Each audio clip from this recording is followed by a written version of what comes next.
Bem, então vamos lá, seguindo aqui na disciplina de bases da farmacologia clínica, nós vamos seguindo aqui na farmacologia os mecanismos associados à proteína G. Lembrando, então, que toda vez que nós falamos em mecanismos associados à proteína G, nós estamos falando de receptores metabotrópicos, né? Onde vai ter um receptor de membrana, uma proteína G, uma subunidade alfa, que pode ser estimulatória ou inibitória, uma enzima envolvida, segundos mensageiros, proteína quinase, até chegar aos canais iônicos e, consequentemente, promover o efeito farmacológico. E, no caso aqui, nós estamos estudando os mecanismos associados à proteína G de receptores alfa, beta e muscarínico. Até o momento, nós já estudamos alfa-1 e alfa-2. Hoje nós vamos começar a entrar nos receptores beta-adrenérgicos. Lembrando, então, que nós estamos trabalhando aqui a tabelinha do sistema nervoso autônomo simpático, já trabalhamos receptores alfa-1, já trabalhamos receptores beta-alfa-2, e agora vamos entrar, então, nos receptores beta-adrenérgicos. No caso dos receptores beta, nós temos aqui, para todos eles, independente se for beta-1 ou beta-2, independente do local onde esses receptores estejam, nós sempre vamos falar de proteína G, subunidade alfa-S. Lembrando que a subunidade alfa-S se trata de uma subunidade de caráter estimulatório. E a enzima envolvida sempre será a enzima adenilato ciclase, que é a AC. O segundo mensageiro sempre será o AMP cíclico, que é a adenosina monofosfato cíclico. A proteína quinase sempre vai ser a proteína quinase do tipo A e, consequentemente, nós teremos a influência dessa proteína quinase sobre canais iônicos. Então, essa sempre vai ser a sequência desses mecanismos farmacológicos via proteína G. E aí eu estou colocando aqui alguns exemplos de medicamentos que nós podemos trabalhar aí nesses receptores. Então, o atenolol, propranolol, são medicamentos que nós vamos trabalhar, fenoterol, por exemplo, fenoterol na inalação, ou a ritodrina. A ritodrina é um medicamento usado na forma injetável. Eu quero usar esses 4 exemplos aí para trabalhar os receptores beta-adrenérgicos. Então, vamos começar aqui do atenolol. Tá? O atenolol, a gente sabe que ele é um fármaco antihipertensivo. E como fármaco antihipertensivo, eu sei que ele vai promover um antagonismo, ele vai ser um antagonista de receptores beta-1. Portanto, se ele só bloqueia o beta-1, eu sei que ele é um antagonista beta-1 seletivo. Ou eu posso dizer que ele é um beta-bloqueador seletivo, porque ele só bloqueia os receptores beta-1 que estão presentes lá no músculo cardíaco. Sempre que nós falamos, então, em receptor beta-1, eu vou lembrar dos receptores presentes lá no músculo cardíaco, e esses receptores presentes no músculo cardíaco, que são lá os receptores beta-1, eles estarão ocupados, do ponto de vista fisiológico, com a noradrenalina. Lembrando que a noradrenalina ela é um neurotransmissor, onde ela é agonista dos receptores beta-1 no músculo cardíaco, ou seja, ela vai estimular os receptores beta-1, portanto, elevando força, elevando frequência cardíaca, trazendo como consequência uma elevação do débito, e se nós jogarmos lá a fórmula pressão arterial igual ao débito cardíaco vezes a resistência vascular periférica, sempre que eu tiver a elevação do débito, ou seja, uma taquicardia, a pressão ela vai se elevar. No caso, um indivíduo que está usando atenolol significa que ele está com uma quantidade muito grande de receptores beta-1 ativados, um débito elevado de maneira crônica, trazendo, portanto, uma taquicardia crônica e, portanto, trazendo um quadro de hipertensão arterial, de fato, como uma doença. Então, vamos pensar aqui no atenolol. O atenolol é um antagonista beta-1. Então, vou colocar aqui um receptor beta-1. Eu sei que o receptor beta-1 é um receptor metabotrópico, portanto, eu sei que aqui tem proteína G. E se tem proteína G, tem subunidade. No caso que nós vimos lá na tabela, é uma proteína G, subunidade alfa S. Receptor beta 1, proteína G, subunidade alfa S. Então, eu tenho aqui uma subunidade alfa S. Sempre lembrando que quando eu falo em subunidade alfa S, eu estou falando numa subunidade de caráter estimulatório. Então, eu tenho aqui uma noradrenalina que está acoplada ao receptor beta 1, e a noradrenalina ela é um agonista de receptor beta 1, portanto, ela está acoplando porque tem afinidade, ela tem uma eficácia positiva, então está estimulando o deslocamento dessa subunidade alfa-S. Então, ela se desloca. Ela se desloca em direção à enzima. Quem é a enzima envolvida aqui em beta 1? A enzima envolvida é a enzima adenilato ciclase. Então, se eu tenho um estímulo por parte da NOR, mandando deslocar uma subunidade de caráter estimulatório, eu vou ter, chegando até a enzima, essa subunidade, portanto, eu terei o aumento da atividade da enzima, que, por sua vez, aumentará, como ela trabalha mais, ela vai aumentar a produção do segundo mensageiro. No caso, o segundo mensageiro é o AMP cíclico. Então, eu tenho um aumento dos níveis do segundo mensageiro, o AMP cíclico, que, por sua vez, vai aumentar a síntese de uma proteína quinase. No caso, a proteína quinase envolvida aqui é uma proteína quinase do tipo A, que é uma PKA. E eu sei que esta PKA ela irá interferir diretamente sobre os canais iônicos. Quais canais? Os canais de sódio e de cálcio. Essa PKA elevada, ela vai estimular o aumento do tempo de abertura desses canais de sódio. Então, os canais de sódio mais tempo abertos, eu tenho mais sódio entrando, migrando lá para o líquido intracelular. Portanto, significa que eu tenho um aumento do potencial de ação dessa célula. Portanto, eu posso dizer que eu tenho uma célula que está mais despolarizada, há uma maior despolarização. Esse processo dessa despolarização, da elevação do potencial de ação, favorece o aumento do tempo de abertura dos canais de cálcio. E, portanto, eu passo a ter mais cálcio entrando na célula. Quando eu tenho mais cálcio entrando na célula, a consequência, se eu voltar lá na tabela, é que eu vou ter o aumento da força e da frequência, ou seja, a elevação do débito cardíaco. Então, eu passo a ter aqui aumento de força e aumento de frequência cardíaca, que é a mesma coisa que eu dizer que está elevando o débito cardíaco, portanto, a pressão está subindo com esse excesso de noradrenalina que está atuando ali. Tá? Bom, o nosso paciente está utilizando um atenolol, que é um antagonista beta-1 seletivo. Então, vai chegar aqui o atenolol. Eu espero, e eu estou colocando ele aqui na forma de triângulo, eu espero que ele chegue numa concentração suficiente para competir contra o excesso da noradrenalina, deslocando essa noradrenalina e ocupando o receptor como um antagonista. Então, desses receptores que estão ocupados, eu sei que, de acordo com a dose e a posologia utilizadas, eu terei uma parcela desses receptores que serão bloqueados. Então, o atenolol foi lá, ocupou o espaço e acabou deslocando a noradrenalina. Antes de eu falar a sequência do mecanismo, o que eu tenho ali? Eu tenho uma noradrenalina, que é um agonista, no caso aqui um agonista beta-1, versus o atenolol, que é um antagonista beta-1. Então, eu tenho agonista versus antagonista tentando ocupar o mesmo alvo molecular, o mesmo receptor. Vai ganhar a competição quem estiver em maior concentração.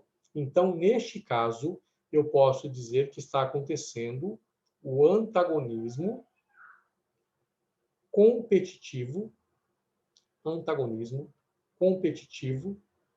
reversível.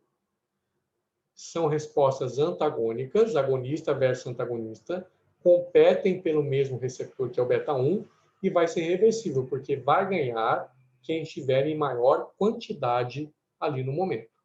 O atenolol, então, ele vem, ocupou o espaço, deslocou a noradrenalina, e no caso ele é um antagonista. Qual é o conceito de antagonista? É aquele fármaco que tem a afinidade ao receptor e a sua eficácia ou atividade intrínseca, ela é nula. Ela é valor numérico zero. Então, com a presença do antagonista, eu tenho aqui uma eficácia zero. Não há estímulo para o deslocamento da subunidade alfa-S. Então, não há o deslocamento da subunidade alfa-S. Se ela não desloca, não há informação de estímulo para a enzima, porque a alfa-S é uma subunidade estimulatória. Só que como ela não conseguiu se deslocar, ela não chegou até a enzima, então o trabalho da enzima adenilato ciclase ela diminuiu. Portanto, se o trabalho da enzima diminuiu, haverá também uma redução dos níveis do segundo mensageiro, que é o AMP cíclico.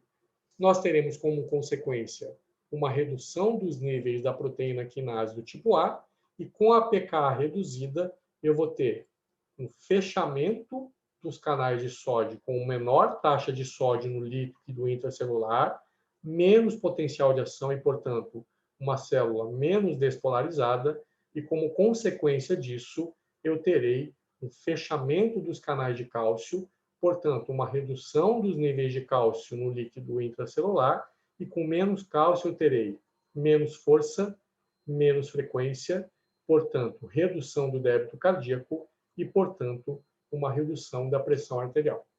Então, nós podemos dizer que o mecanismo farmacológico do atenolol, ele é o seguinte: eu tenho que o atenolol, ele acopla ao receptor beta-1 lá no músculo cardíaco por afinidade.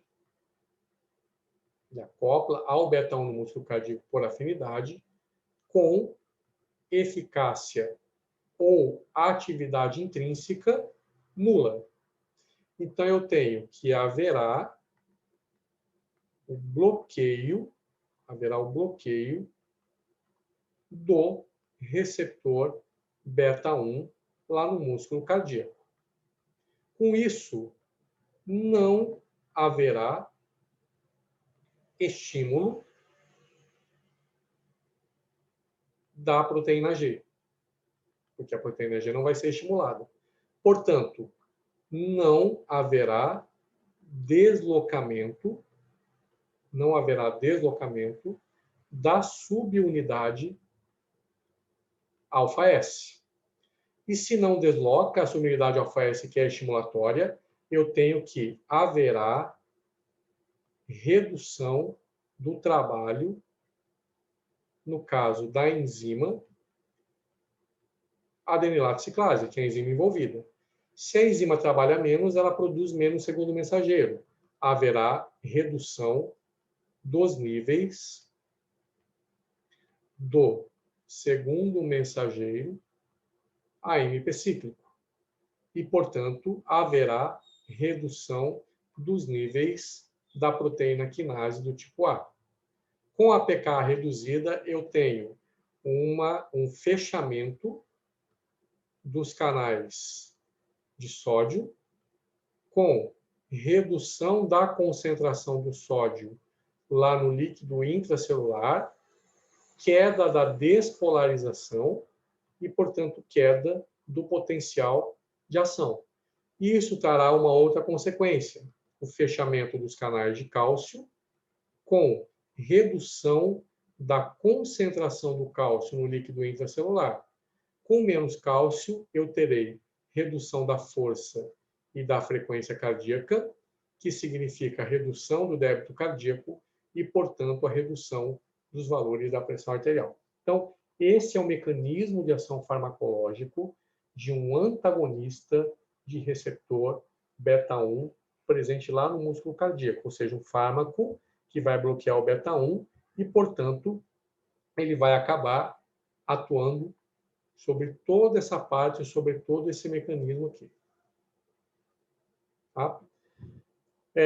Quando eu falo de um propranolol, eu estou dizendo de um mecanismo um pouco mais amplo, porque o propranolol ele já é um antagonista beta 1 e beta 2, portanto, ele é um antagonista beta 1 e beta 2, que é a mesma coisa que eu dizer que ele é um antagonista beta não seletivo.